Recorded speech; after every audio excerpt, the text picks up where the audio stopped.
என்னோட கெரியரின் உச்சத்தை உதறிட்டு,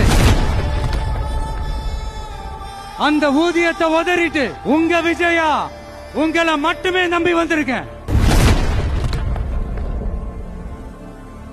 இதோ இப்ப அரசியல் களத்துக்கு என்ன அழைச்சிட்டு வந்திருக்கிறீங்க. இங்க எப்பவும் போல உழைப்பேன், ஓய்வில்லாம அலட்டிக்காம அசராம. அதுக்கான ரிசல்ட் எல்லாமே உங்க ஒவ்வொருத்தரோட கை விரல்லையும் இருக்கும் போது எனக்கு என்னங்க கவலை.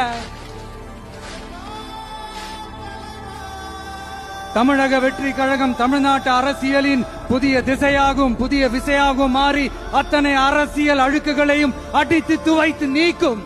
அதை தீர்மானிக்கட்டும் எங்கள் போக்கும் உங்கள் வாக்கும்.